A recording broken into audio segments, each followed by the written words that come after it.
Okay, RJ, I've got a little story to tell here to kick off the podcast. So, last night I was out walking Afra, my wonderful dog, when I passed a house that's been having some work done. On their lawn was a lawn sign for the painting service they're using, and on said sign, they were promoting that they were a 24-hour, 7-day-a-week painting company. Now, I thought to myself two things. First, why on earth would you need a 24 by 7 painting company?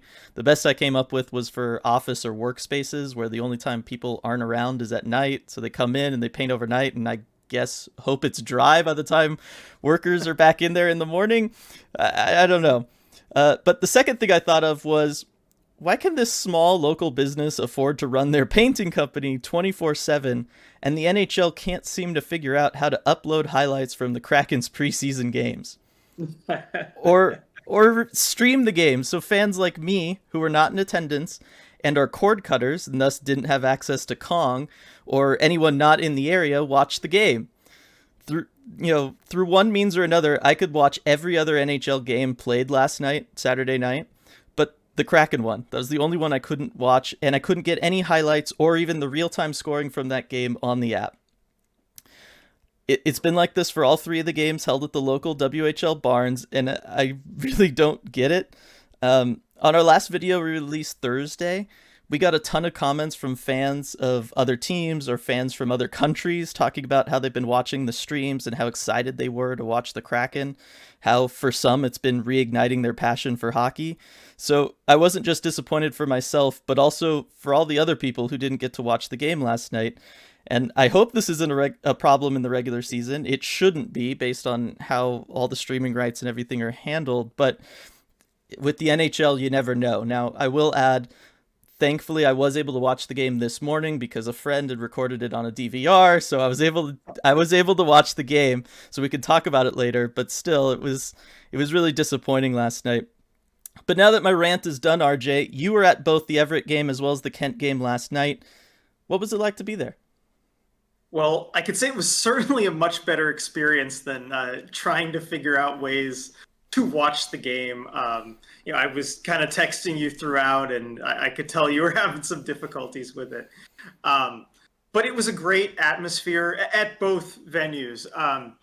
The crowds, in both places, just so much energy that they brought, and they really just wanted something to cheer for. They were just kind of ready to explode, and take the roof off the building, it felt like. And the Kraken didn't really give them a whole lot to cheer for, except in Everett at the very end. And thankfully there was that. But I just want to shout out, the fans at both venues. I mean, it's just a great crowd. Yeah, all three of the games held at the WHL arenas all had, certainly what seemed like electric audiences from my viewpoint as a viewer. We're obviously going to talk about the two games from the last two nights, as well as do our full Kraken player-by-player breakdown for the preseason. But first, we kind of have to talk about a story that also broke last night involving Vegas goaltender Robin Lehner. Lehner took to Twitter and in a 3-tweet post spoke about potential medical malpractice by multiple NHL teams. I'm going to read his 3 tweets real quick here. Is it common for workplaces to give out benzodiazepines to employees when they travel and Ambien? Should that not be done by doctors or psychiatrists? Asking for a friend. This doesn't happen in Vegas, to be clear, but I know many other teams. I also been on other teams that do so. And then the next tweet, hashtag Philadelphia Flyers, dinosaur coach treating people like robots, not like humans. Fire these dinosaurs. Fire hashtag Vigneault. First story. I got proof. Try to shake your way out of this one. And then the final tweet. And they say Ambien is a sleeping pill. It's funny. Rehab told me that's why I didn't have REM sleep. 8 years, no REM sleep. Great. But yeah, just sleeping pills. Now, real quick, benzodiazepines, for those who don't know, that's stuff like Xanax and Valium. They're, psychoactive drugs used for anxiety or depression, but they are, very well known to have addictive qualities, and they have played roles in overdose deaths before. So RJ, he's never played for the Flyers, but Vegas did acquire Nolan Patrick this offseason, so I'm assuming the Alain Vigneault stuff and the Flyer stuff is coming from Nolan Patrick. Also, he's doing this to bring attention to the Jack Eichel situation in Buffalo, where of course Jack Eichel is holding out and demanding a trade out of Buffalo because him and the Buffalo medical team are not seeing eye to eye. So, this kind of lends some credibility to the things Eichel's camp has been saying about not trusting the Buffalo medical staff, because I would assume some of what he's talking about here, is from his time playing in Buffalo. That led to actually former NHL player Daniel Carcillo to take to Twitter backing up players' rights to seek outside medical opinions. And he accused the Chicago Blackhawks of blackballing former player Steve Montador after he sought treatment for a serious concussion outside the Blackhawks organization, keeping him away from the team through their cup run in 2013, something that Carcillo is alleging played a part in his ultimately untimely death at the age of 35. So far, these are just allegations, but we do know that multiple former players have spoken about non-prescribed overuse of painkillers like tramadol and the negative effects it's had on their bodies, both while playing and post-retirement. We also know that as part of the NHL's drug testing program, they do not consider things like cocaine and other narcotics to be PEDs, and thus do not punish players who test positive for them. In fact, 4 or 5 years ago, they came out and said roughly 20% of the league tested positive for cocaine use. The NHL also tends not to drug test players during the postseason. They have the ability to do so via the CBA, but they very rarely do it, as, it's kind of understood that after an 82-game season and then the physical nature of the playoffs, players' bodies are so beat up that they need help to sustain a high level of play, help from things that might go against the NHL's drug policy on PEDs. The league has reached out to Lehner and would like to speak to him, especially after he has since said he will be releasing a story every day. RJ, the overuse of painkillers has been a pretty open secret in all sports, but these allegations of heavy-duty psychoactive drugs that can lead to serious addictions are fairly new. So kind of, where does the NHL go from here? What do you think is going to happen with Lehner? I mean, just your thoughts in general on all this. Well, this morning we've heard that the NHL has, I guess, reached out to Lehner and asked if he'd like to be, I guess, interviewed privately. I mean, I don't know exactly what that means or what that entails. I'm sure this has certainly caught the league's attention. But these allegations, if true, this is the kind of thing that needs to see the light of day. I like Jeff Merrick's comment that Lehner is his own players' association, and that when you see this kind of stuff happen, you have to make it known, because this stuff doesn't go away until it sees the light of day and people are forced to reckon with this. I know the league would like this stuff to be kind of thrown under the rug if possible, but it's certainly something that needs looking into. And you talk about the Jack Eichel situation, that this is kind of all stemming from. I think a lot of people all around the league have started thinking, well, this is just unacceptable. I mean, it's getting really, really ugly. It's been ugly. And I think if the players don't stand up and defend themselves and one another, you're going to see this kind of thing continue. So I think, good on Lehner for speaking up about that, and we'll see what this brings. Yeah, it's going to be really interesting. The timing is very interesting with, the regular season starting, like less than 2 weeks away. Assuming Lehner is able to back up his claims to the NHL, we could see, any number of coach fines, possible suspensions, teams facing fines, potential loss of draft picks. We've seen that from other transgressions before. It's a pretty big deal, which is why we thought it needed to be brought up. But for now, on to, slightly happier talk about our Kraken. RJ, do you have any takeaways from these last 2 preseason games, both the 2-1 overtime winner against the Oilers and then the 4-1 loss to the Calgary Flames last night? Well, the Kraken were going into these 2 games, both of them, quote unquote home games, and both times their opponents played much less NHL heavy rosters than they did in the games in Edmonton and in Calgary. And the Kraken, well, let's start with the first one. We'll start with the game in Everett. They came out looking pretty flat against an Oilers team that was probably outmatched talent-wise.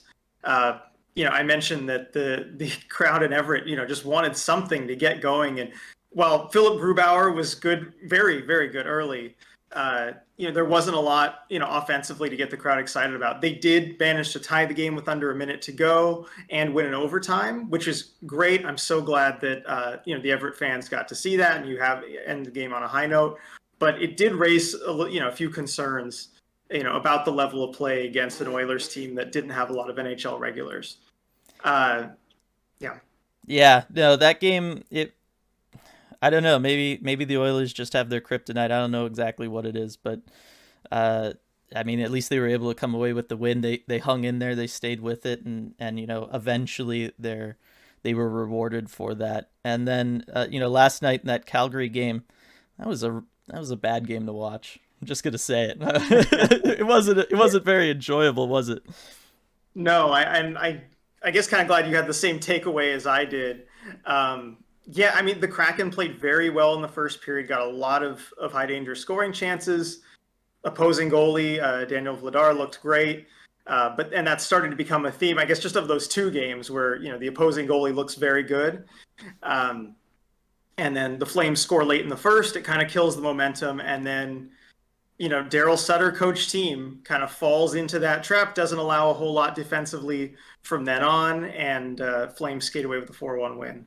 Yeah. So I kind of had, three major takeaways from watching, certainly these last two preseason games, but also now having seen 5 total preseason games from the team. And so I'm gonna bring up these three kind of points, and I just want your opinion on them. Okay. So the first thing I think is pretty evident is that the defensemen don't really know what the team wants to be doing offensively, or they know about it and they're just not capable of participating, because way too often the defensemen are late with outlet passes. There's basically no breakout passes from the Kraken's own zone. They seem afraid of turning over the puck, and it's kind of killing what the offense is trying to do, using their speed to get up ice and catching the other team in transition, getting them on their heels. Mark Giordano and Vince Dunn, they just take it themselves. But for the other guys, especially Alexiak, Hayden Fleury, and Jeremy Lauzon, they look like they just don't really know what they're doing. Like they just kind of hold onto the puck for what seems like forever in their own zone. In that Edmonton game, there was a couple times where Hayden Fleury and Alexiak were just passing it back and forth laterally across the ice in their own zone. Like, no, you make a pass. No, you make a pass. And meanwhile, all Kraken forwards are just stuck at the blue line trying to enter the Oilers zone. What do you think about that, RJ? Have you noticed the same thing? Do you think there's anything the Kraken can do to fix that? I have noticed the same thing, and Dave Haxtell kind of, I guess, not hinted at it, but when we were talking about in the post morning skate scrum before the game on Saturday, we were talking about, well, how's the chemistry developing with the team, and he kind of he didn't like that word chemistry. He said camaraderie, rather. Talking about sticking up for one another. But there is a difference between chemistry and camaraderie. I do think this is a team that definitely feels like they're teammates. They trust one another. They care about one another. But the chemistry isn't entirely there, and I think Haxtell is aware of that. Certainly, as far as the D pairs go, for that first game in Everett against Edmonton. Haxtell did try some new D pairs. He did say he was going to experiment with some new looks defensively. I wasn't a fan, particularly the Giordano-Dunn D pair, where they're great individually. They're two more offensive-oriented guys, but putting them together, it's redundant. It works in the offensive zone, but nowhere else.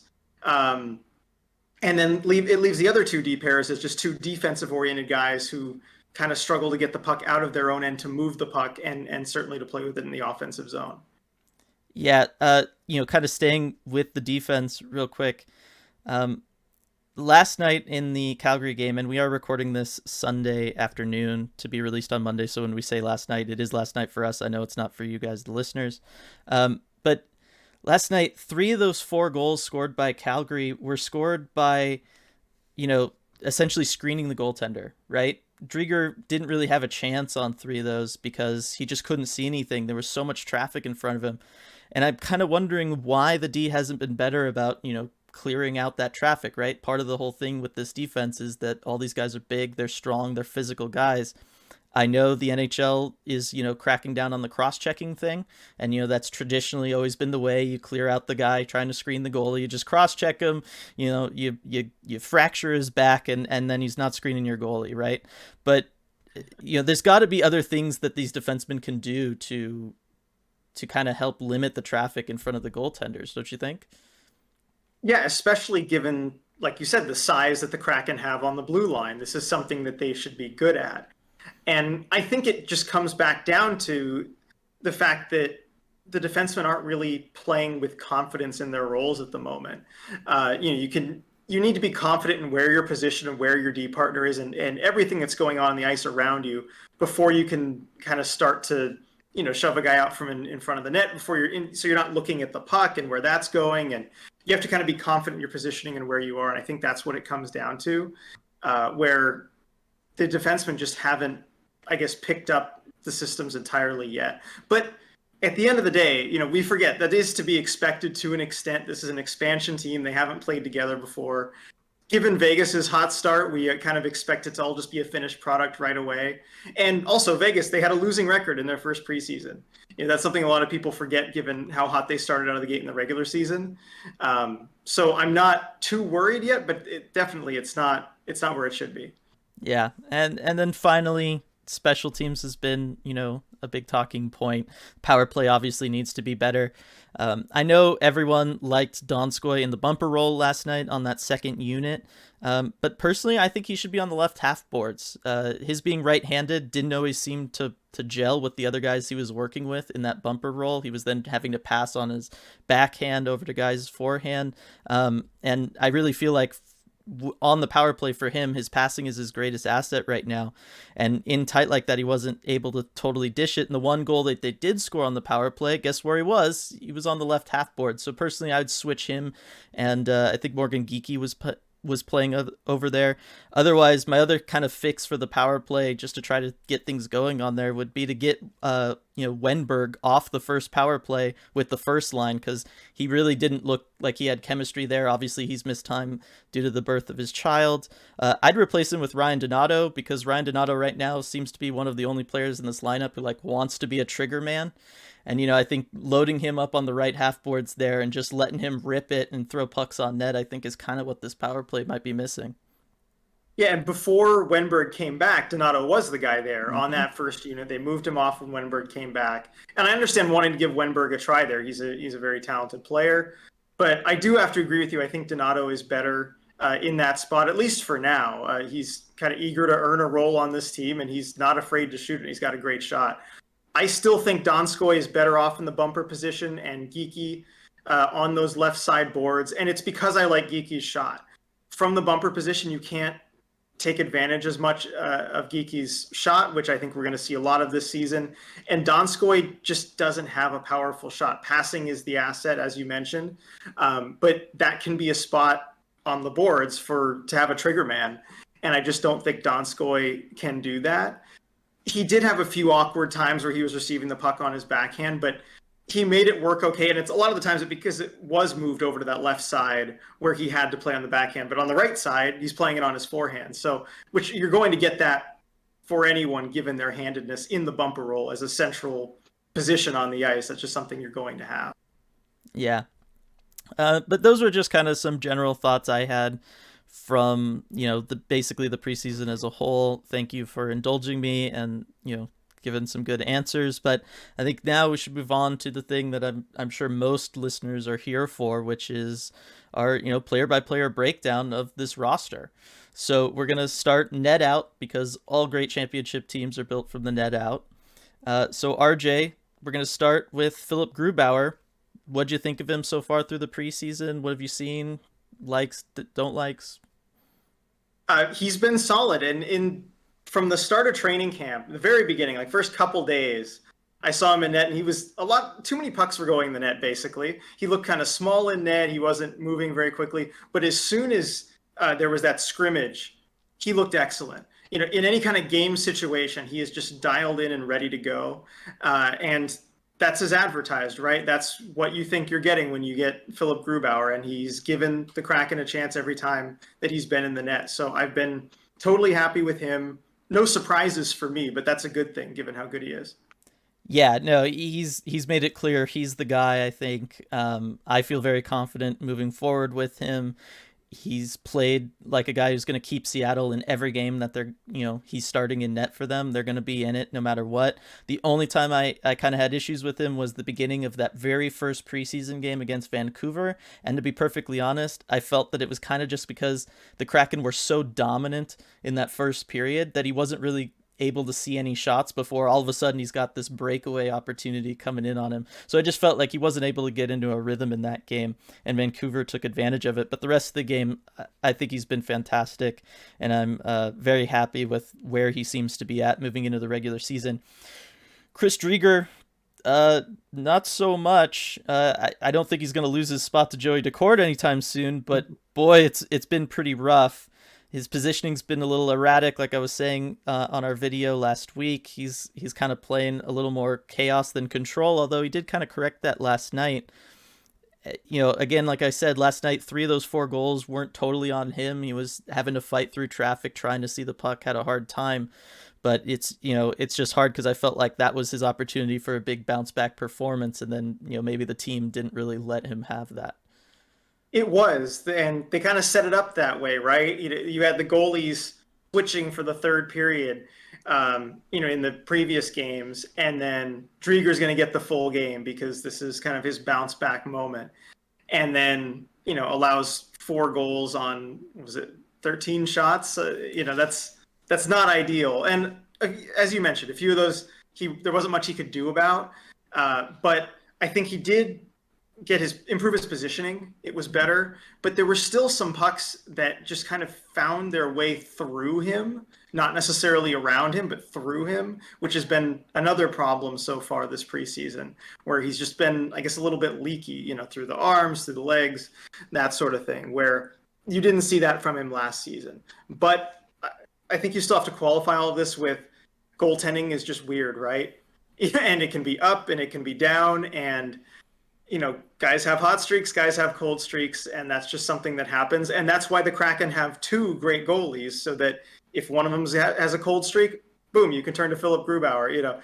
It's something that the Kraken, I think, are well equipped to deal with. And if you go by the numbers that say that Philip Grubauer is this elite goalie that we think he is, Chris Drieger looks even better on those numbers the last 2 seasons, just about any metric you want to look at. So there's reason to believe he'll bounce back. Yeah, no, I was going to bring up that same point. All goalies go through hot and cold streaks. It's probably good he's getting his cold streak out of the way in the preseason when these games ultimately don't matter, right? That's the time to do it. Joey Daccord arguably looked like the best goaltender for the Kraken. Certainly the most fundamentally strong, I thought. The closer. Yeah, exactly. He looked really good. I enjoyed the fact that he could come off the bench after 2 periods, kind of cold, come into a third period and just dominate the way he was. It's really unfortunate he's going to, be playing in Charlotte this year because there's just no spot for him. But Kraken fans have to feel good that if something was if something is to happen to Philip Grubauer or Chris Drieger, Joey Daccord's going to come in and be rock solid for this team. Absolutely. And he's someone that, if not for the odd situation of the expansion draft and, multiple goalies being taken, he would probably be playing a bunch of NHL games this season if he had stayed in Ottawa. I think he's ready for that. But he'll get some valuable development experience in Charlotte. And, if the Kraken have a goalie injury, next man up is going to be very good. Yes. So, continuing our theme of net out, let's move on to the defensemen. RJ, why don't you tell us about Mark Giordano? Well, Mark Giordano, real quick off the ice, I mean, he's taken on the leadership role that we figured he would, too. He's kind of emerged as a de facto captain of this team. On the ice, I think he's done his part, moving the puck and providing something offensively for a Kraken team that really needs that out of their blue line, with a lot of bigger defensemen that don't have the most offensive tendencies. But I liked what I've seen from him so far. You definitely can't tell, age-wise that he's 37. He looks great out there. Yeah, there's not too much to say about him. He's looked great. He's been really aggressive offensively, which I think is good to do, especially on this team. I think he knows that, maybe there's not this 40-goal scorer that's going to be stepping up every night for this team. So he can, join some rushes, shoot the puck. It works for him because he's a savvy veteran, right? He knows what he can, how far he can push it, knowing his limitations on getting back defensively. He kind of knows what other teams want to be doing, so he knows how to get in passing lanes if he's not, as far back as he needs to be. So it's been really great, and I hope a lot of the younger guys can, absorb some of the knowledge that he's already shown in this preseason as far as some of that stuff. Jamie Oleksiak has been really solid playing the man and not the puck defensively. I think there's a lot of trust between him and Giordano in the games that they've been paired up. As we were talking about earlier, though, he's one of the defensemen that needs to be more confident when passing. I get it. You're the big guy. You want to make use of your reach and stop opposing rushes and all that great stuff. But he's so hesitant to make an outlet pass or even just a strong pass across the blue line in the offensive zone. At some point, you just got to go for it and trust that you're smart enough to be making the right decision. You know what I mean? Mm-hmm. But otherwise, he's been a defensive beast, and I think he's going to, chew up a lot of minutes for this team. Absolutely. And I think you hit on it with the, hesitation to make an outlet pass. And that's why it's really important that he has the right D partner. I think you could say that for a few guys on this team, but that's why it's really important to get the D pairs right. Because when he's with a Mark Giordano and can move the puck over to Giordano, who can then move it out of the zone himself, it really increases his effectiveness. But I do like what I've seen from Oleksiak defensively. He's big, he's strong, he's not afraid to play physically, but we knew that. What I've been surprised by is his agility, though, especially last night. He can move really quickly and can change directions quickly, especially for a guy of his size. So you like to see that. Yeah, those long legs are good to build up a powerful stride. Do you want to talk about Adam Larsson before I just gush over him like I've been doing?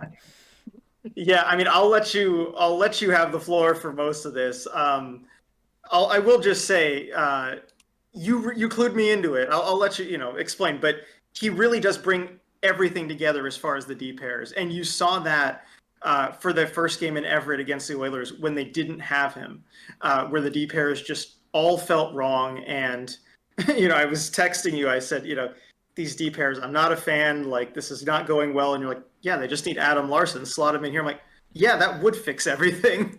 So anyway, I'll let you go. Talk about Adam Larsson. Yeah, so what I've loved from Adam Larsson and what I was hoping he would bring, coming over from Edmonton was kind of an aggressiveness offensively. Now, as I've been saying, he's not going to put up, 10 goals probably this season, but he makes really strong, decisive passes. He makes good outlet passes, good breakout passes. He likes to step up and keep the puck in the offensive zone when the other team's trying to clear. He does throw the puck at the net, and he's got, a good heavy shot that stays low, creates rebounds off goalies' pads. We saw that the other night. Jaden Schwartz was able to score a goal off of that.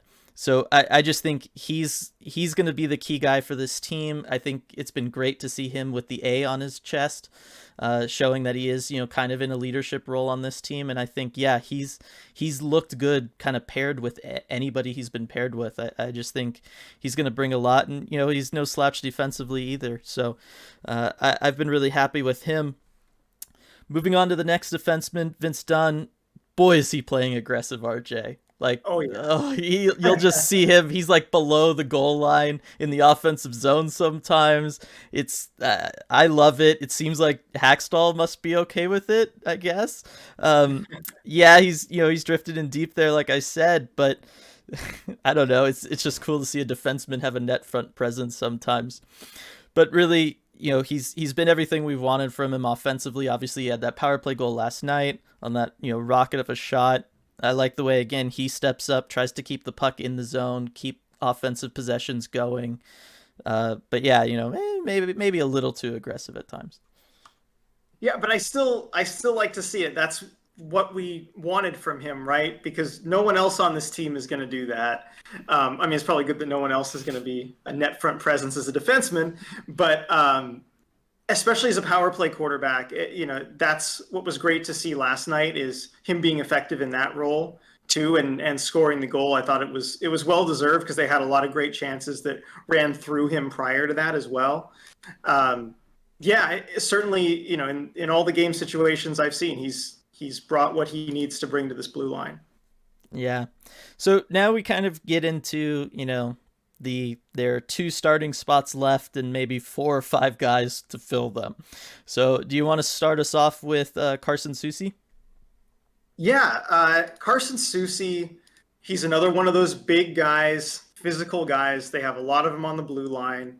And I did think that, going into training camp, he might be one of the guys that could potentially be moved, not even because of really anything he did or didn't do, just because of, it's kind of redundant, right? When you have Alexiak on the blue line, you have especially the younger guy, Larson, who's as big as he is, and, Borgen.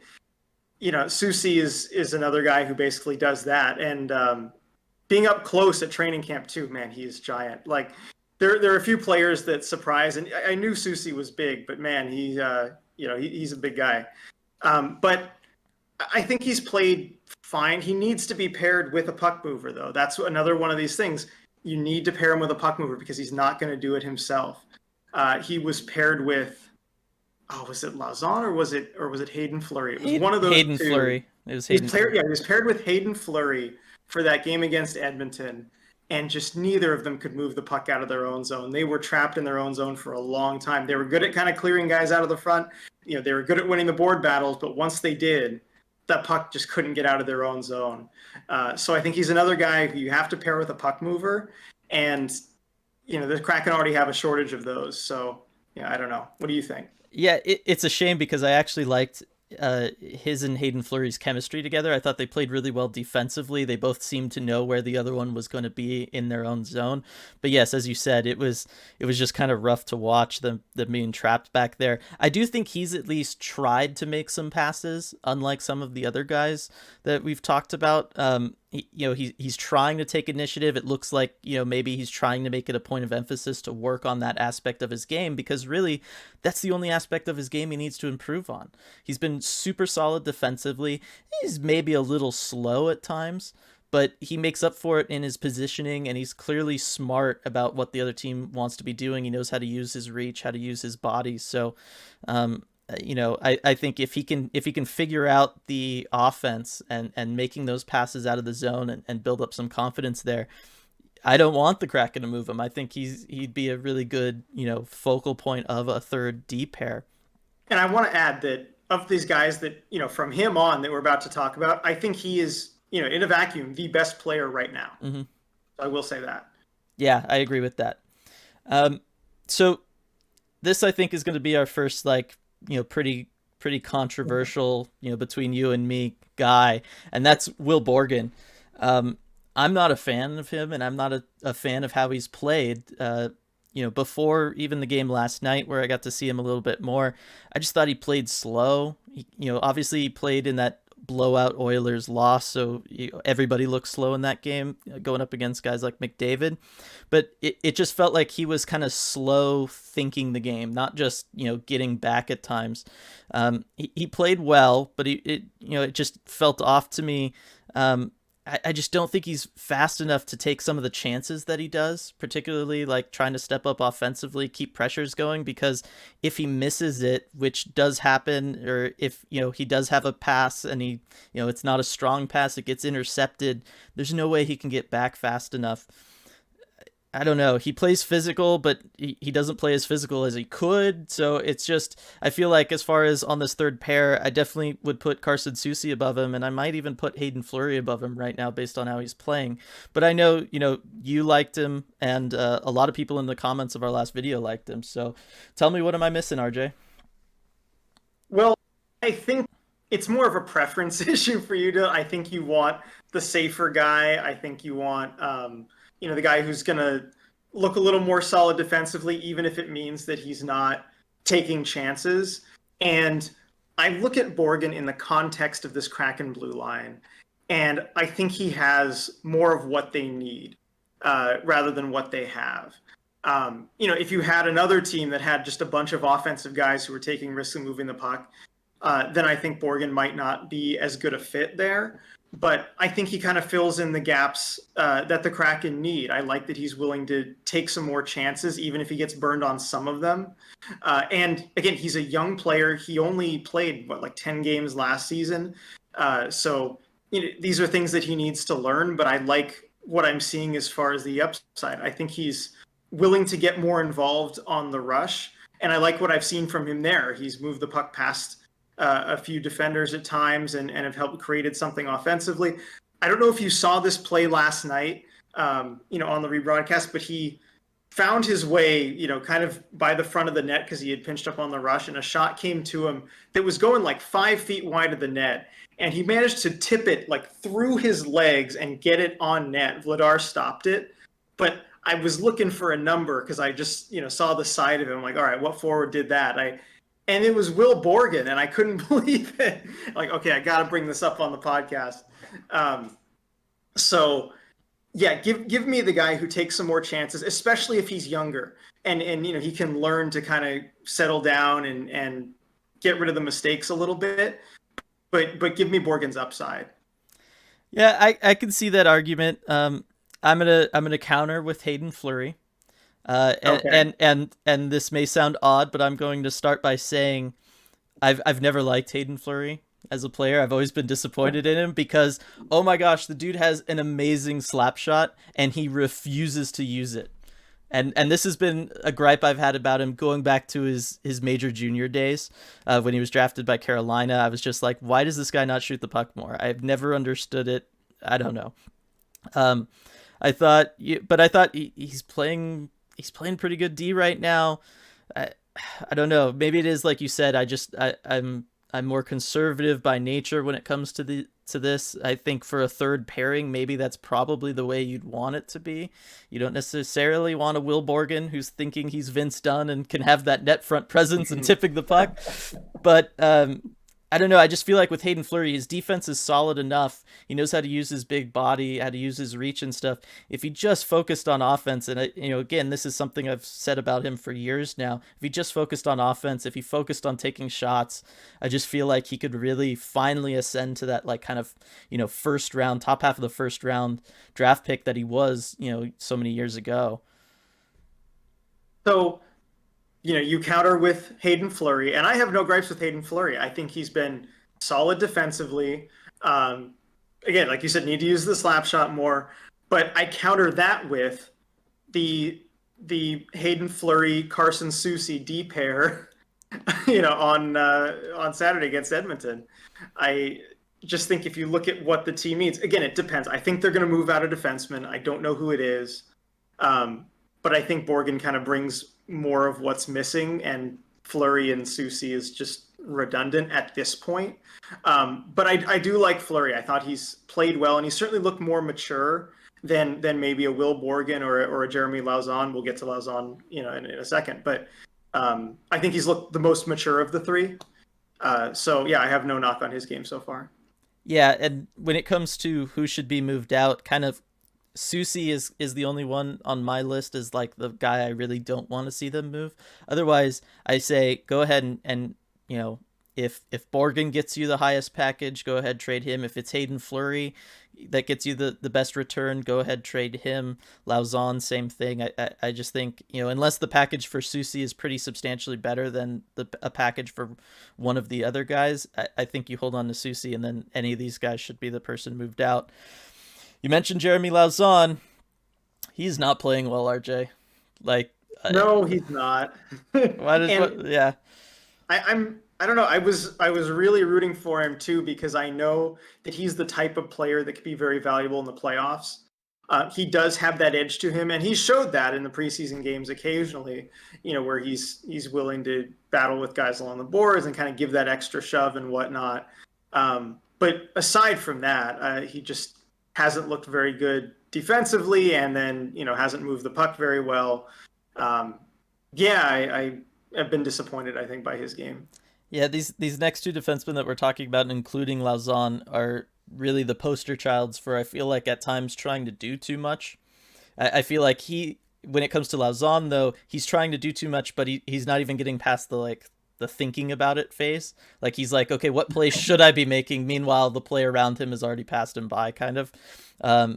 There was a moment last night where, the Kraken were on a line change, but Lauzon has the puck behind their own net. He's, waiting to, do the breakout. Like, here we go, let's go. And he just stood there for almost 4 seconds, which is like an eternity in a professional sport. So, and then all he did was just passed it to the other defenseman. Like that was it. That was all that he could come up with. And, I hate to be so down on the guy, but it's just, I don't know. He drifts all around defensively. He's not really staying in position. He's not, playing the man at all. He's just kind of slowly drifting, letting guys get behind him. I don't know what the deal is there. It doesn't look like the Jeremy Lauzon we saw last year in Boston, that's for sure. So, maybe he can turn it around, maybe not. Maybe he's the guy they move out. The other guy, though, that I think is maybe trying too hard is Dennis Cholowski, who I think is trying way too hard to be like Vince Dunn. And he's just trying too hard offensively. I think he knows that he's probably not making this team just because of the insane amount of experience ahead of him for this position. It's obviously the Kraken's deepest position, but he's in my opinion, he's rushing his passes. He's not making good passes because he's trying to do it too quickly. He's shooting from the point through like clean lanes where the goalie can just see it the whole way. Like, shots from the point, unless you're like super legit with your shot, you got like Shea Weber slap shot power where you're going to launch it literally through the net. You can't do that. You got to wait for some traffic in front of the net. Otherwise, make a pass, do a slap pass. Maybe try that. If you're going to be trying all this stuff, try something fun like that. But I just think he's just trying too hard. Yeah, I have to agree with that assessment. And we kind of hinted at it last couple of weeks where I said he was probably the one guy at that point that I really just couldn't see making the team. But I do sympathize with his position, I want to say, because he's a more offensive defenseman. That's the type of guy he is. And he knows that that's his only chance of making this team is if he can basically show that he is Vince Dunn. And you kind of have to go all out and impress, right? Because you're on the outside looking in. You know that you're going to really have to catch someone's eye. And so you're going to have to take some risks. And it certainly hasn't gone well for him. But I do at least understand the position he's in. So I don't have a huge problem with him trying things. But yeah, no, it just hasn't worked out. Yeah, and again, the writing was on the wall before any of these games were even played, right? Like, they're just so deep at defense. He was just kind of stuck in this position. So the next guy, RJ, is someone people talked a lot, and that's, the Kraken's second-round pick from this year, Riker Evans. Again, we knew he was not going to be making this team. Certainly not his first, NHL camp. But what did you see from Riker Evans? I saw offensive ability. I saw great skating. I saw maturity beyond what I expected for a recent draft pick. And I saw the makings of a top 4 defenseman. He just impressed at every turn. And yes, he's already been sent back to junior. He didn't make the team, but we knew that was going to happen, especially with the blue line that the Kraken have. But Riker Evans did about as well as you could have possibly expected. And he earned, the praise of Coach Hackstall, who mentioned him when asked what young players have stood out. I think he can take a lot of good things away from this camp. And he got to play a preseason game in front of his family too, which is nice. Yeah, for him to be able to walk into camp and walk into the preseason game knowing that, the Kraken are so deep at his position that you could basically fill 2 NHL rosters with the amount of guys that they have. And then to have the showing that he did, it impressed me, basically beyond words. I loved his offensive instincts. He needs some more refinement and practice doing some things at, NHL speed, but what, recent second round pick doesn't need those things, right? But yeah, for me, he showed enough flashes that I think he's going to have momentum going into next year's camp based on what he did this year. And I think that's pretty rare. And assuming, everything holds up while he's playing in Regina for the rest of this year, I just think he's going to come in next year and be really, really strong for the Kraken. The next two guys, I'll be honest, I didn't, really scout that much through the preseason games just because we knew they weren't going to be making this roster. You've seen a lot more of them than I have, being at, camp and at the morning skates and stuff. So I'm going to go ahead and pass over Connor Carrick and Cale Fleury to you because I just don't really have anything. Well, I'll start with Connor Carrick, and I did bring him up I think a couple podcasts ago as a guy who had stood out to me for his effort and kind of the way he was approaching training camp. And he really did keep that going all the way through the time he was in training camp. In every drill and in every bit of practice, you could see he was treating it, as though it was a game and going as hard as he could. But from the beginning, like a lot of these guys, he was kind of on the outside looking in. And in the preseason games, he didn't really show up very much to me. I hardly noticed him in the preseason games.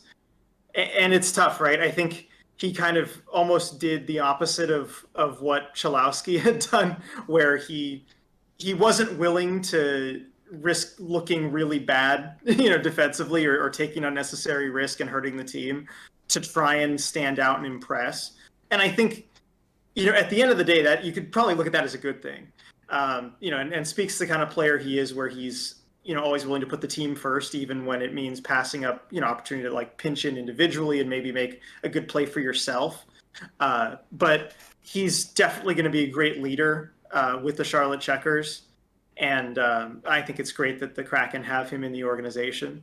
As for Cale Fleury, I didn't see a whole lot from him, one way or the other. He had some defensive breakdowns at times, definitely didn't stand out as far as someone who should get more of a second look yet. But that could be to be expected. He's a younger player. We probably all knew he needs a little more time in the AHL. It was good to see him play with his brother on a D pair for one game. That's just a nice touch. But what do you think of those two? I know you didn't have a whole lot to say, but. Yeah, I'm kind of on the same boat with you with Carrick. I thought he was playing things too safe, and it ultimately just made him, made it so that you just kind of gloss right over him when you're looking out there. So but that's a lesson for a young guy to learn in especially a very competitive camp, is that you do have to take those risks sometimes. Cale Fleury, same thing. The thing I did notice with Cale Fleury is I'm a big fan of his skating. I like his skating a lot, and I do think he was trying to push offense a little bit, but he just, he kind of ran into a wall there. That was one of those games where the Kraken weren't exactly playing their best, I didn't think. So it's tough to judge him there. But again, this roster was just so deep at that position. I just don't think either of those guys really had a chance at all. All right, so last but certainly not least is the forward group. We're going to start with Jared McCann. Now, I'm going to start off talking about him by saying, it can be hard to play with high-level offensive players, keeping up with their skill and speed and just the way they tend to think of the game. And, if you need any evidence of that, just look at his former teammate, Sidney Crosby, right? It's been a forever problem trying to find wingers to play with him. But so I was worried about that for McCann. Centering Eberle and Schwartz I wasn't sure that he was going to be able to think and do the things that those guys do. But you know what? He can. He's looked great. I don't know. I've really liked him. I like him now as the center for that line. I don't feel the need to see Wenberg there anymore the way I thought I was going into this. I think he's got maybe a little bit more chemistry with Schwartz right now than with Eberle, but he just looks like he's feeling it. You know what I mean? Absolutely. He looks like he belongs in every sense. He's confident too with his shot. I mean, I love his shot so far. He's had a couple really good snipes, and he's just good at using the guys around him to create plays, and just doesn't look uncomfortable in the slightest. Yeah, I've seen enough. I don't need to see Wenberg there right now. Maybe when Yanni Gord comes back, we can reevaluate things and what the Kraken want to do. But I'm comfortable with McCann as the 1C going into the regular season, and Hackstall won't fully commit to that yet. But I think that's just some coach speak basically, where he doesn't want to commit. But yeah, I've seen enough from McCann in the best way. I think he's done great. Yeah, and his shots looked really good. Looking at his line mate Jordan Eberle, again, thought he looked good. He's kind of as advertised. I like his playmaking and his feel right now for the offensive zone, especially when he doesn't have the puck. I think he's got, some good off puck stuff, some good forechecking. He doesn't necessarily use his body when forechecking, but boy, does he know how to get his stick in the way. My only issue with him is what I was kind of worried about going into the season. Where does he go when the power play comes on? Like I don't know. He just he like physically disappears and you just can't see him anymore. I don't get what his issue is with that. It was like that for the Islanders as well, but I don't know. I think that's the only thing he really needs to work on. Otherwise, he's been pretty productive. Yeah, there's not a whole lot negative you can say about Everly. Yeah, the power play is just an issue, but kind of knew that might be coming. I'm glad you mentioned the forecheck because that's what's impressed me the most. I know Everly is going to be smooth with and without the puck in the zone, but the forecheck is something that didn't really get to see a whole lot of Everly with the Islanders. But man, he is so hard around the puck. He doesn't use his body, like you said, but the stick is always in the defenseman's passing lanes. Like if you're a defenseman against him, you need to be watching where you send the puck because chances are he's going to read what you're trying to do and he'll already be on top of it. And you saw that, with a great pass interception 4-on-4. I think it was the first Calgary game. And then a quick pass right in front of Jaden Schwartz for the goal. Yeah, he's been excellent. Yeah, you want to finish this off on this line with Jaden Schwartz? Yeah, and then Jaden Schwartz, who has scored a few goals this preseason, and I think we picked him to potentially be, a goals leader, for the Kraken, and it sure looks like it's headed that way. He is, I think, ready to be a finisher on this line, but he's also a great playmaker. The chemistry with Eberle is great, and we saw that from day one of training camp. Yeah, I don't think the two of them hadn't really played together before at the NHL level, but it was just something going in where it just felt like it was going to work out, and it's worked out seamlessly. Yeah, no, I'm with you. I think he would be now my pick to lead the team in goals. What I like about him is his desire to be net front, especially on the power play at times. And what I find interesting about it is he's not like driving to the net ever. Like he's not announcing himself to the defense. He's not, making himself known physically. He's just kind of drifted in there, like, some nice autumn breeze. And next thing you know, he's scoring off a Adam Larson, slap shot rebound in front of the net. And he's just there and everyone's like, oh, where did he come from? Very Corey Perry like to me. If I had to like kind of give a comp to how he's playing right now, it reminds me of Corey Perry. I know one of your favorite players. Oh yeah. So Alex Wenberg, RJ, why don't you talk a little bit about him? Obviously, we haven't seen too much of him quite yet. Right. He's come back after the birth of his son, which congrats again to the whole Wenberg family on that. But yeah, he hasn't been the smoothest kind of integrating back in the lineup, and that's what you expect, I suppose. When you take that much time off from a really important training camp too, just with everyone getting to know each other. I would like to see him, with some different line mates, but I don't think the Kraken have really had the opportunity to do that yet with him being gone and kind of needing to put him back in a familiar position. So I understand why they put him back on the line with the two Swedes, with Järnkrok and Johansson. Yeah, I think he's a player that we're gonna have to wait, I guess, until the start of the regular season to really see more of what he's capable of, just given the situation through training camp. Yeah, I mean, he looks like a guy who hasn't played as much as the guys around him right now. You know what I mean? Like he's just that, maybe half a step slower, feeling things out. But yeah, I'm not worried at all. I'll kind of get to his line mates as we get down here.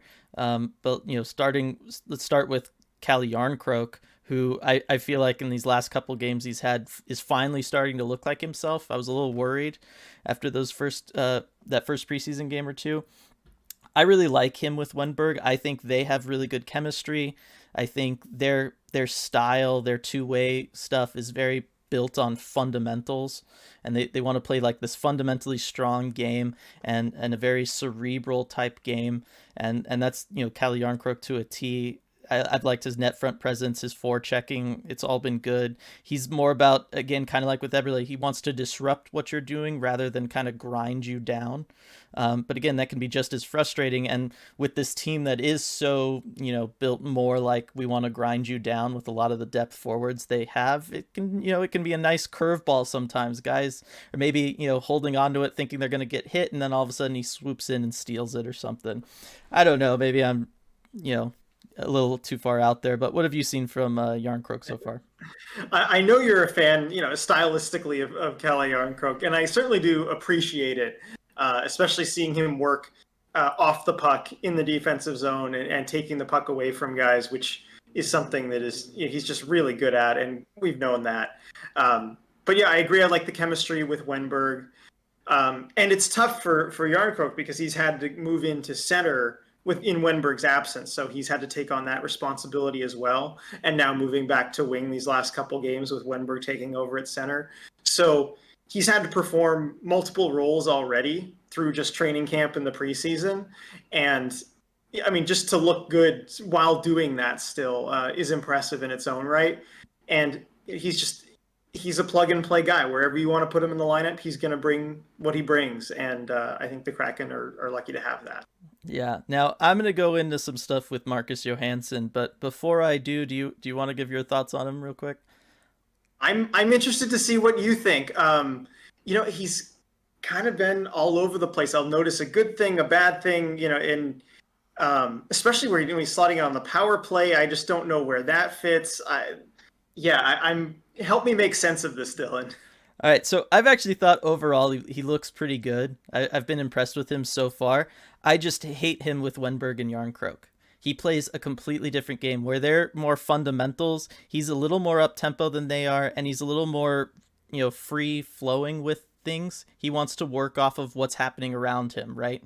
He's gonna see what the other team's doing, and then he's gonna personally adjust. And I just don't feel like that always fits with Wenberg and Yarncroke. So personally, I want to see him on a line with Donskoy and centered by Morgan Geekie, because I feel like those three guys, they're all kind of, they're really trying to feel the game, and they're trying to make things happen based off of what's happening around them rather than trying to, really take the game over and force themselves upon things.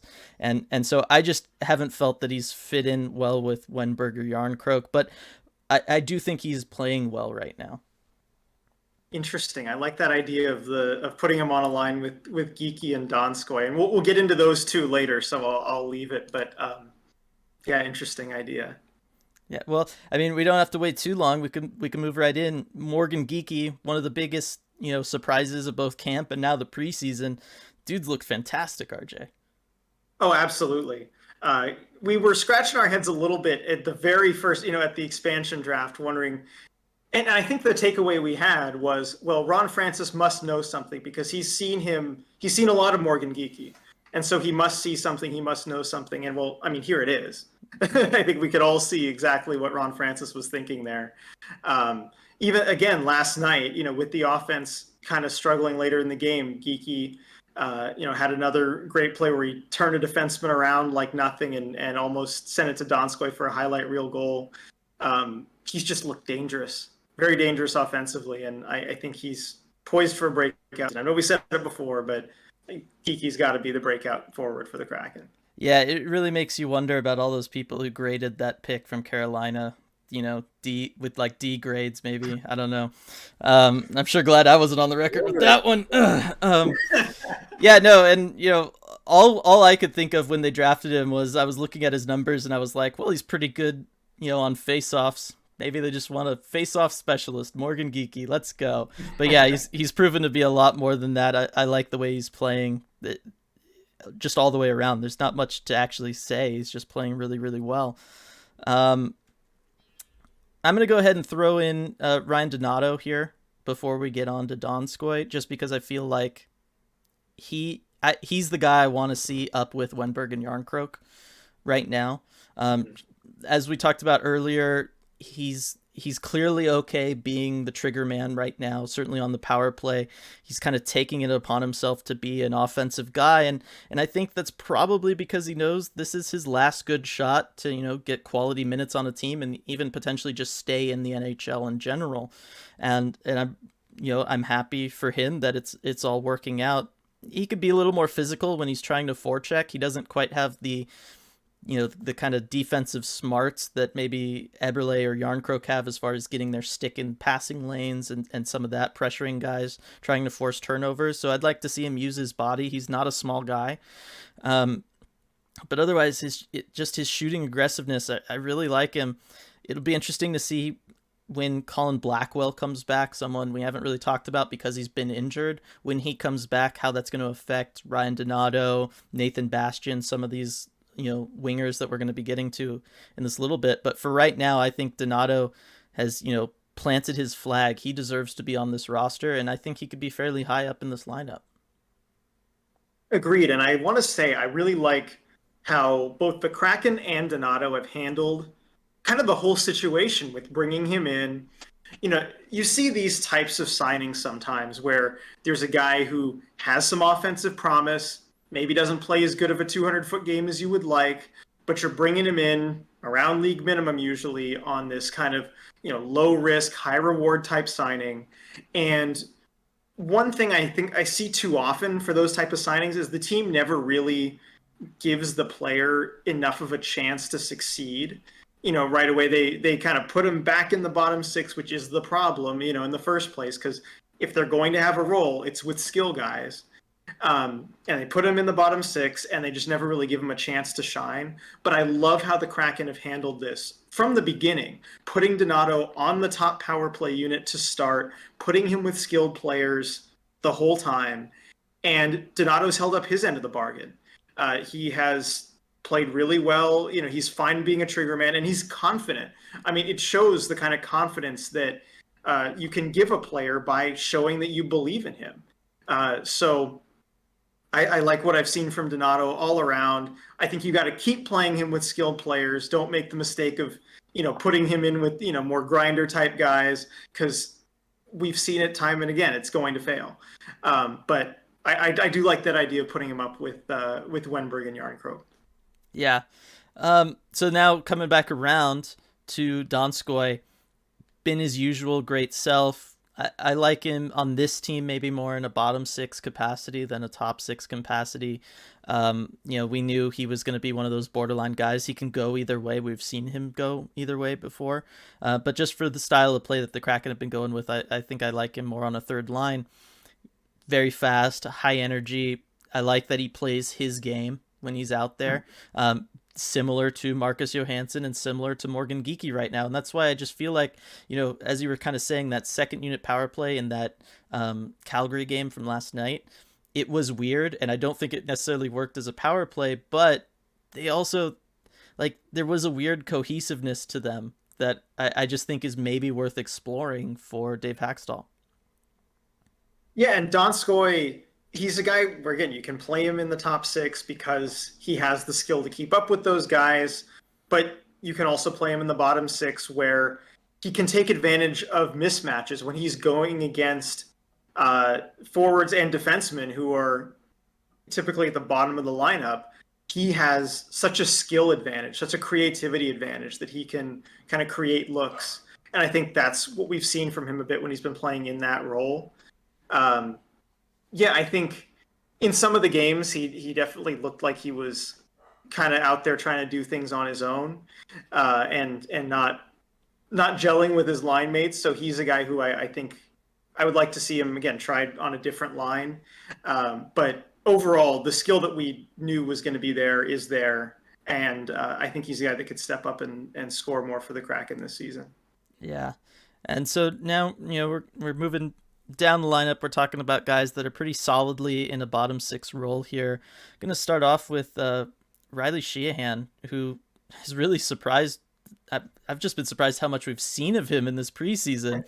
He's a guy, he's bounced around quite a bit the last couple of years. The Kraken are his sixth team, fifth team in the last 4 years. So like I said, he's really been getting around.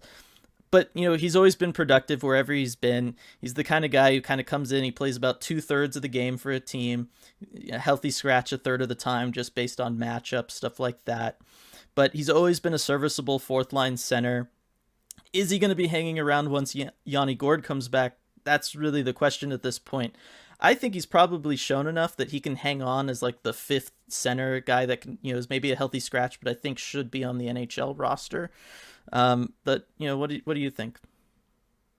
Well, at first I wasn't really, thinking that he was going to make the roster, come close to it. When I see Riley Sheahan's name, on Twitter or whatever, I usually think of it as, oh, Riley Sheahan on waivers kind of thing. But he's earned a spot.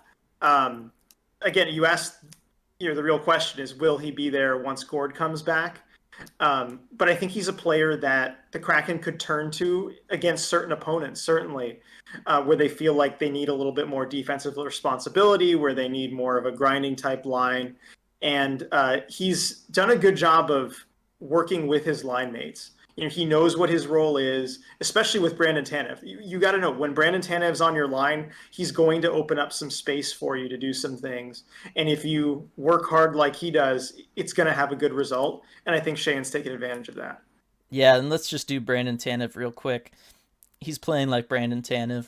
He's got that, man on fire type energy he goes out there with, and I just love it. Yep, he's a joy to watch. I mean, if you see him for, just watch him for one game, you know what he's all about.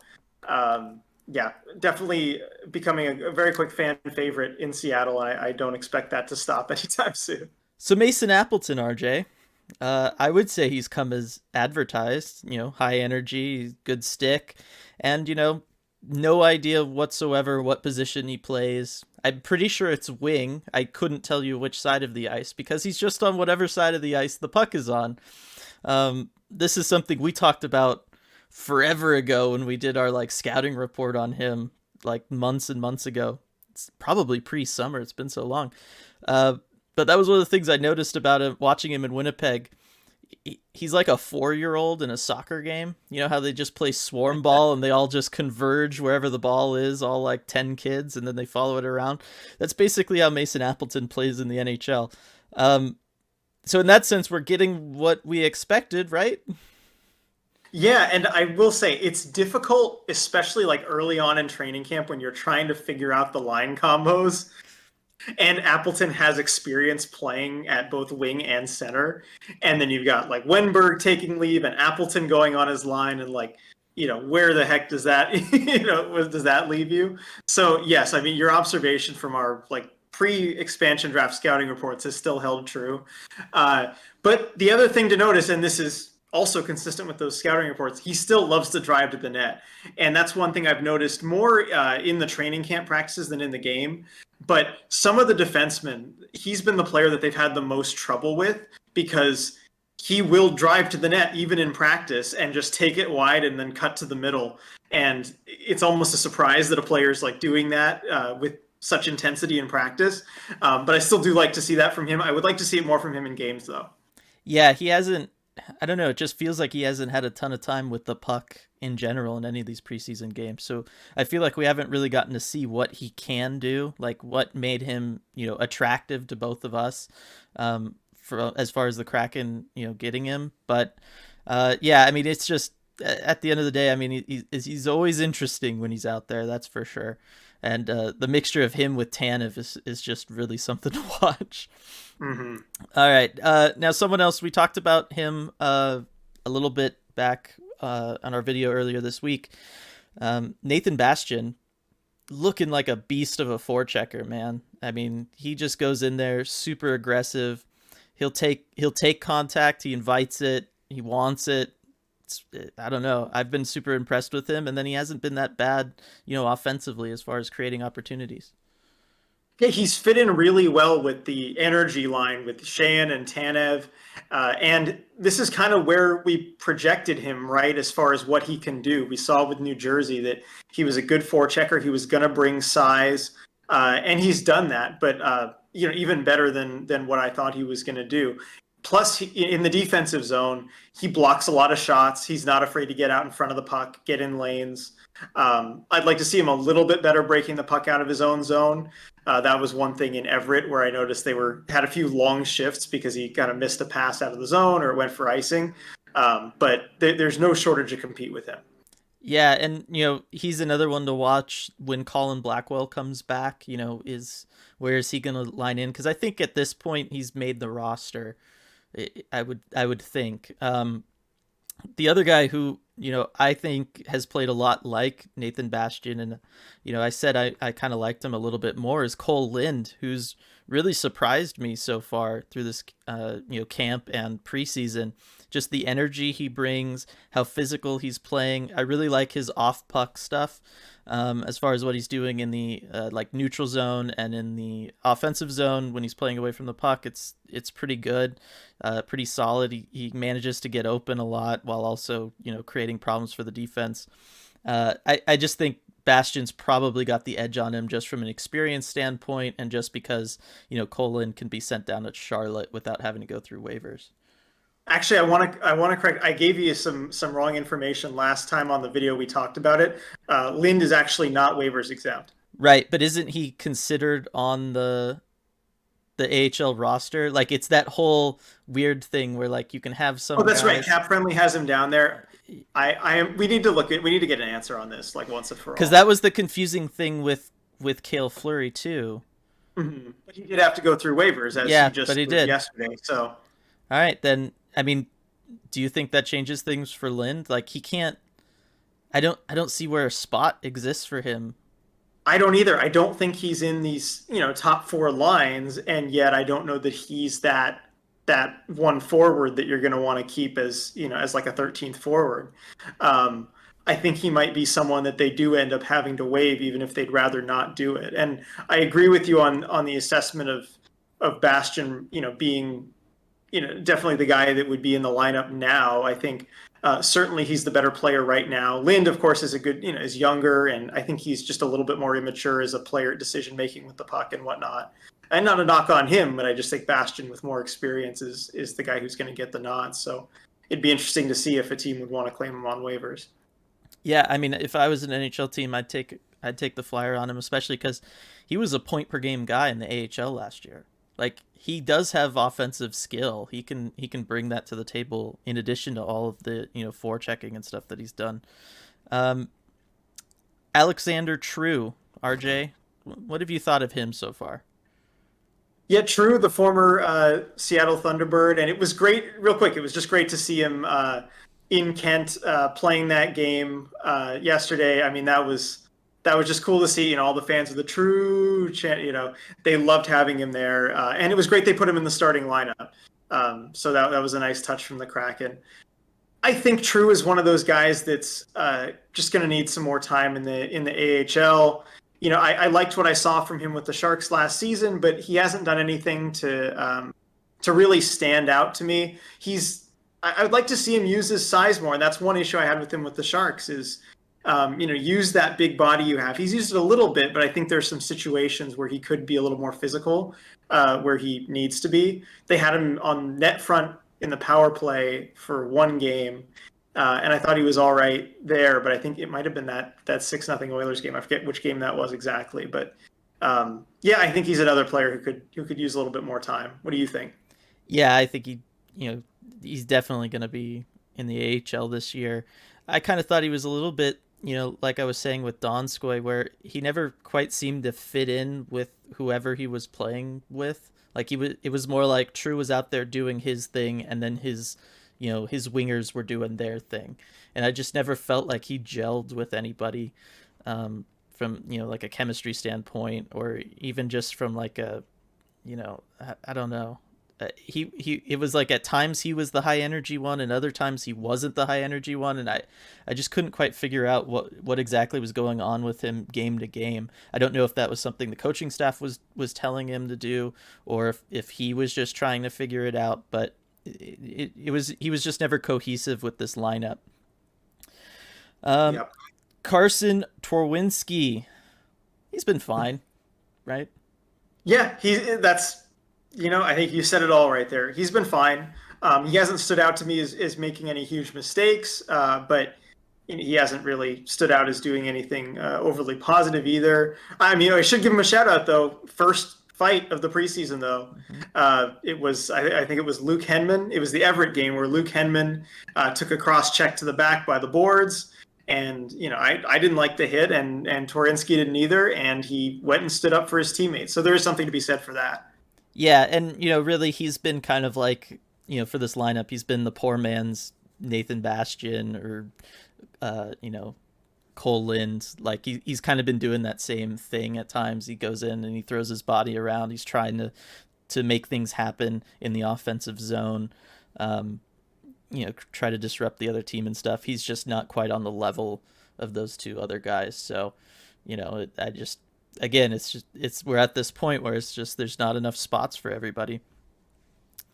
Last but certainly not least, RJ, is Luke Henman. Yes, So of course he was the first ever player in Kraken franchise history. Came into this camp, and I've been pretty impressed with him. I have too. I like what I've seen. There's kind of a maturity to his game, for someone so young, and there's the confidence. I mentioned this in the earlier podcast where he would try these stick handling moves around guys like Mark Giordano and do those things in training camp. And I think it was the Calgary game. It was either the first Calgary or first Edmonton game where he made a nice between the legs pass to a teammate on a breakout, where he's still willing to try these things in games. It's not just practice. And I like to see the confidence from him. I think he still needs a little bit of time in the AHL. I mean, he's someone who's only played in junior so far, so you wouldn't expect him to make the roster out of camp. But I think he's someone definitely to keep an eye on. And when he was asked about what his goals are, I mean, one of the things he just kept talking about, bulking up. I need to bulk up, and that's something that's kind of been he's been told to do for a while since he was drafted. But it sounds like he's finally being able to kind of put on some weight, put on some muscle, and I think that's going to be key to being ready for the next level. Yeah, you brought up two of the three things I have here for him. The confidence he's been playing with, which is great to see. And then, yeah, he needs to work on, in my opinion, two things. Number one is get bigger, get him on that Ryan Nugent-Hopkins diet, 20,000 calories a day, let's go. And two, he needs to, in my opinion, work on his back checking more. He showed, like you said, some good flashes offensively. But I think, just the biggest thing holding him back, apart from his size, is that he's just, when he's out there and he's the center, it just feels like the Kraken are being beat out from a puck possession standpoint. It just feels like they're having to play in their own zone a lot more than they are offensively. And I think, he's got good reach, and he's smart and creative. And I think if he can apply that to working in his own zone, where he can maybe, force turnovers or get a steal or something like that, and then, work on breakout stuff, I think that could be really the thing that takes his game to that next level, where all of a sudden you're talking about, a true NHL caliber player. But that is it, RJ. We did it. We got through We everybody. did. We got through all the players except for the PTO guys, but all the players who were playing games we went through. Yeah. Although actually, I think we did miss someone. Oh, We got to talk about Yanni Gord. yes. Well, why don't you start with that? Because you've been at training camp, So yeah, around. I do want to provide an update on Yanni Gord. Obviously, he hasn't played any of the preseason games, but he has been there at training camp, and he is just such a joy to watch. I know I've said this before, but I really want to, hammer this point home. Like, if you've been to any of the training camp morning skates, anything where Yanni Gord has been out there in that red no contact jersey, he has the most energy of anyone on the ice. He's got a smile all the time. He's just buzzing out there too. He's not afraid to take slap shots. He's working with the shoulder. I mean, I wouldn't be surprised if he was well ahead of the timeline for the injury. And I tweeted out a little video from a drill where it was a 2-on-1 drill, and he was playing defense, and he went and just sprawled down on the ice to try and stop a pass across. And then he went and did it right after I stopped the video too. They did another 2-on-1. He did the same thing. So he always puts on a show, and he's having a great time out there. And I just can't wait for the Kraken to get him back. Yeah, no, and it's good to know that he's obviously feeling well. Because I think that bodes well for him returning sooner rather than later. And his return is going to be really interesting as far as this lineup. I think right now, he would push Morgan Geekie to be like the fourth center, and I think Morgan Geekie's shown through this preseason he'd be one of the better fourth centers in this league, if not the best at times. I know it's not a super high bar to clear fourth centers, but you know, it, as we've been going through here and talking about these guys, they just have such an embarrassment of riches at so many spots, and then getting back Yanni Gordon, Colin Blackwell from injuries just adds to it, and it's exciting. Absolutely. But that's going to do it for us. This podcast has been long enough. As always, thanks for listening. If you're watching this on YouTube, make sure to like the video and leave a comment if you can. And otherwise, we will see you next time.